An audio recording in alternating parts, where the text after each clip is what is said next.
Pag bike session, prutas, ako kamatis, mani. Orme ba't ni? Oo, siya rin eh. May lunas ko sabi ko, ako nyake ka. Ay kumakalunos niya marugo. Kasanting na pamamatan eh. Leme kayo. Wala pa pareho mata. Makakalunos na yan, manungog siya rin. Totoro na. Diyan ako niya lagi yun eh. Buri mo ka na ako ha? Buri mo ka na ako? Naki. Sisanda na kama. Nakakalunos na yung marugo. Totoro, kita ata. Tara. Tara, lakad ka. Tara.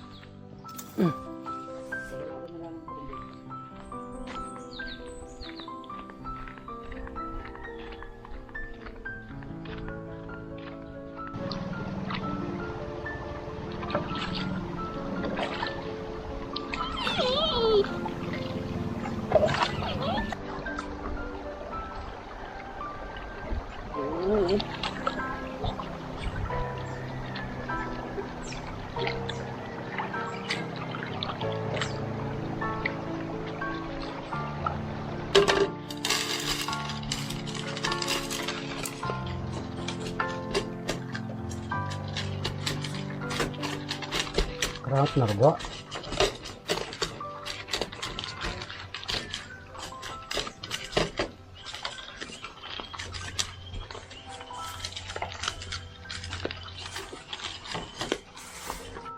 May karusing mo. Pendok-dok may ngarong mo keng kay gabon. Marami na ka. Pariyan tayo pa i-jumbo na. Gisan mo kaya jumbo.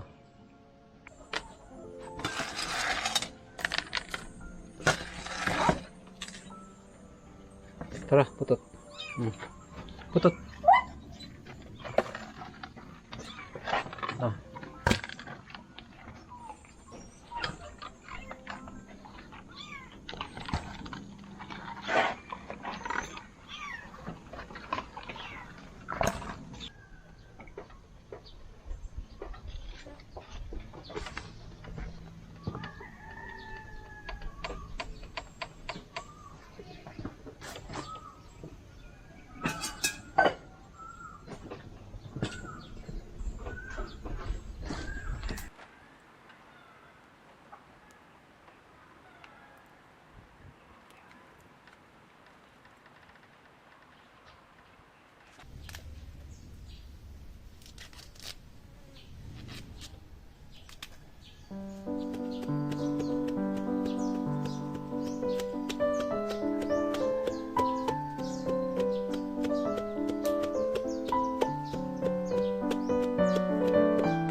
Hindi ko muna binalawan mga kadiskarte.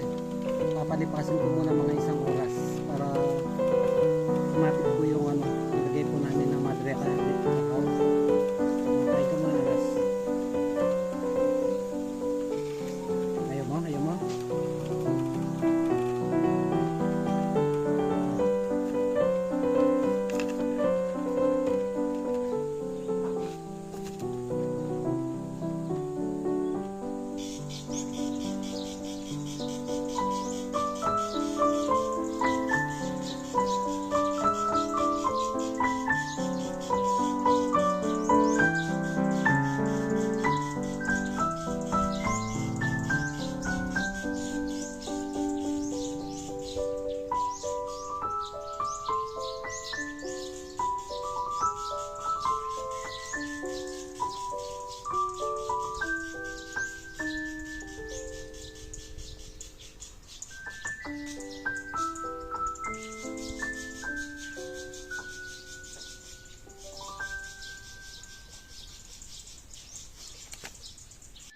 Mga kadiskarte, ayan kumain na po si Pepito. Ang agaan niya ay dog food at saka konting kanin na may sabaw ng buto-buto ng manok, pero inalis ko yung buto syempre. Pansamantala dito ko siya iniiwan kapag umuwi na ako sa bahay. Ginawan ko siya ng maliit na tulugan dito, may karton, may tubig. Tapos sinasara ko lang yung bintana. Pinangalan ko siyang Pepito Alas. Sana mapaganda ko ulit yung kanyang balat. At gusto ko siyang alagaan ng katulad ng kay Popoy. Maraming salamat nga pala kay Mr. Roy from New Jersey. Yan, sa pamilya ni Kuya Roy Musni, Ate Gemma at si TJ Mayabang, Pogi. Nagpadala na naman sila ng pambili ng bigas.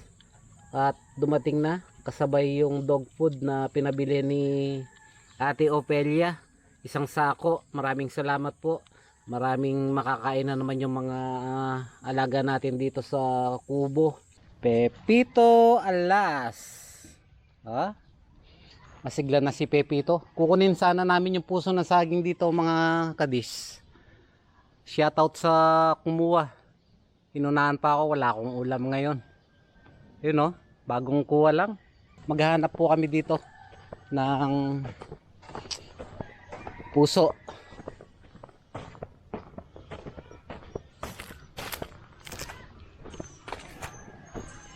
May bunga na yung talong oh, malaki. Ayan po oh. Laki. Tara. May tao yata dito. May tao ba dyan?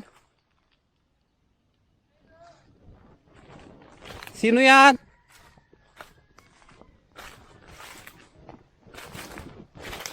May tao dito. Tabi-tabi po. Tabi-tabi po.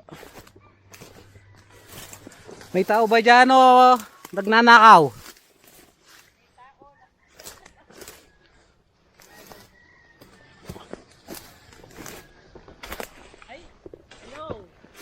Ay, inaanang pala yun. Wala ako nino. Bless ko po. Nino pong makaukit.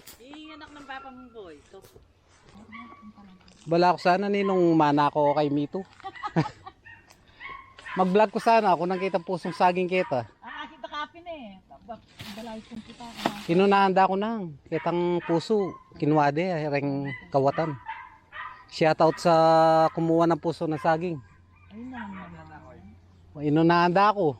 O si Map kiniti pa metong oh. Tayo nang takamang ko na yung metong tayo nito. Makaroon kayo baka babo. Dahil makababo to. Di ka nang bawi ka niyan eh. Sa magkaning kilo? But sa 40 kay Boswelo. 40. Kaya may kaya 4,000 kaya tangal to. Tsaka 2,000 kami. Kapit na kayo? Takang magkaya po yung metong. Metong po. Tapong kay, medyo malambot. Masisla, siyempre makabahay lang agtalin. Very sweet yun. Thank you. Magaling na ito makaukit mo na eh. Kaya ni, anak na yung mo. Dito sa Hawaii Boy, mga bakar no? Kada pilan pong aldo? Mga 150 siguro ni Kwan. Wala yung minawas na yung paparowing, tabang, nulam to. Pepito! Eh, pantunan na akong aso ko. Sige nang, magluto ko sagling ulam. At ipunta lang kayo na. Wama, karin min lahat parada kitang kaya kang kain nito. O, sige po. Unano ka nito ni... Pepito! Pepito! Wah, ini tutukin na ako kay Pepito nang oh. Bayo kay Sesini. Oh. Tara. Tang, thank you po. Makapila na kamong kilo karang ital yung karan. Mga 150 siguro. O, tara na. Makatakot mo kayo ni Pota mo, maubingan eh.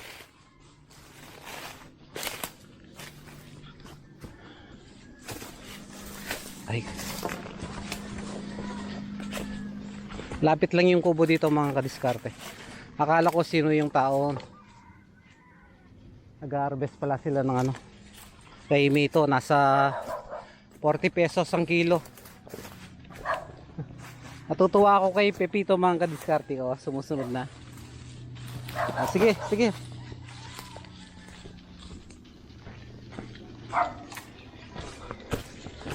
Yun. Ay. Nandito yung puso ng saging mga kadis. May isa dito, ayan oh. Kasya na sa akin yan kasi solo lang ako. Lalagyan ko yan ng sardinas maliit. Tapos sibuyas. Ang style po parang kinilaw. The best yan. O sige mga kadis, iba-vlog ko na. Okay.